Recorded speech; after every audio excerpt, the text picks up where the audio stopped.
ये जो यमुना में झाग आप लोगों को दिख रहा होगा, रेखा जी आई थी और बड़ी बड़ी बातें करके गई थी। उनके आने से पहले ये वोटों की संख्या, ये लगातार उस पे जो देखिए आगे फॉगिंग कर रहा है, वो फॉगिंग किया गया था।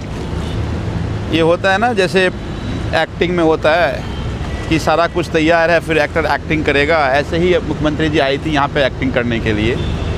लेकिन मैं अभी आपको झाग दिखा रहा हूँ, और ये भी मैं दिखा रहा हूँ कि ये जो नाव चल रहा है, आप देखिए, आप देखिए इसी तरह से जो फॉगिंग कर रहा है वो केमिकल की फॉगिंग कर रहा है।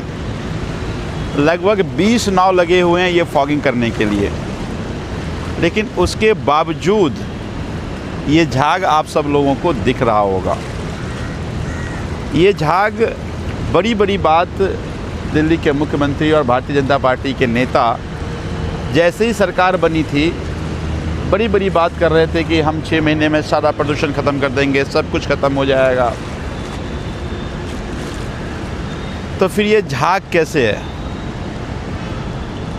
और मुझे लगता है कि जिस तरह से ये लगातार ये चला रहे हैं नाव, लगभग 20-25 नाव चल रहा है, फिर उसके बाद फॉगिंग लगातार हो रही है, क्या ये करने से प्रदूषण ख़त्म हो जाएगा क्या? ये आप इसलिए चला रहे हैं कि आप छुपाना चाहते हैं, दबाना चाहते हैं।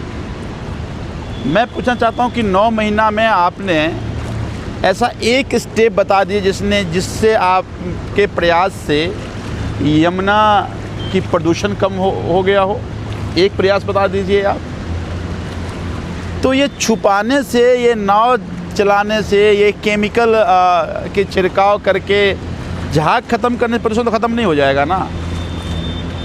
मैं रेखा गुप्ता जी को और पूरी कैबिनेट को कहना चाहता हूँ कि अगर इससे प्रदूषण ख़त्म हो रहा है तो आइए और एक गिलास यहाँ का पानी लेकर पी के दिखाइए। आप समझ में आ जाएगा दिल्ली की जनता को कि भाई प्रदूषण ख़त्म हो गया। मुख्यमंत्री जी ने यमुना का पानी पी करके दिखाया, वो तो आप नहीं करेंगे। इसी यमुना के पानी में जब छठी मैया की पूजा होगी, व्रती भी खड़े होंगे।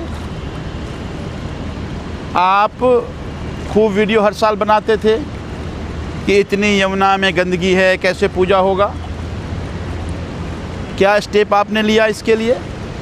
रोज़ केवल ये कह देने से कि छठ धूमधाम से मनेगा, ऐसे तो नहीं होगा ना।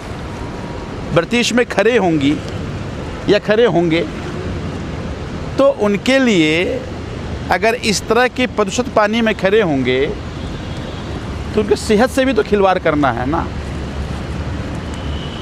तो मैं मुख्यमंत्री को कहना चाहता हूँ कि ये नौटंकी बंद करके सार्थक प्रयास क्या हुआ है वो उनको बताना चाहिए। और तीसरी बात, ये जो केमिकल्स यहाँ डाले जा रहे हैं, भाई उसकी भी क्वांटिटी और अमाउंट होगा ना फिक्स। अगर मान लीजिए ज़्यादा आप इसमें केमिकल्स डाल देंगे, या एक्सपर्ट आकर के बताएं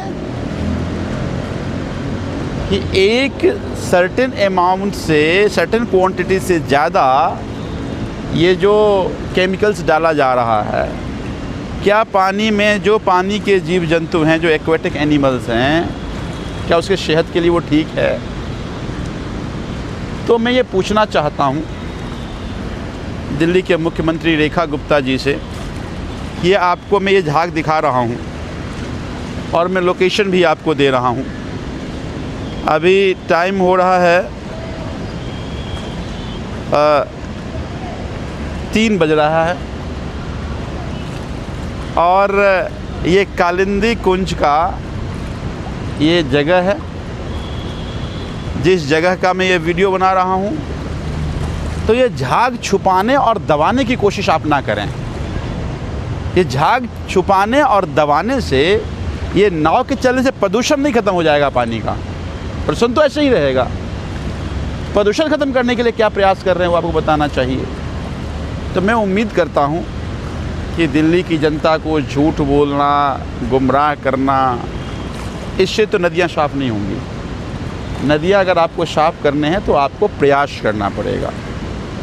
मुझे बड़ा ही इस सरकार की जो प्रोपेगेंडा की मैकेनिज़्म है, इस मैकेनिज़्म से दिल्ली की जनता को गुमराह किया जा सकता है, नदियाँ नहीं साफ़ हो सकती हैं। तो मैं उम्मीद करता हूँ कि ये झूठ छुपाने दबाने के बजाय एक सार्थक प्रयास दिल्ली के मुख्यमंत्री और वर्तमान जो दिल्ली में भारतीय जनता पार्टी की सरकार है वो करेगी। अब तो कई इंजन की सरकार है, करो ना।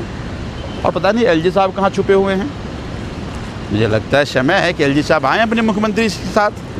अब वो तो बड़े ज्ञानी पुरुष थे, बड़े बड़े ज्ञान देते थे सरकार जब आम आदमी पार्टी सरकार थी। अब कहाँ चला गया उनका ज्ञान?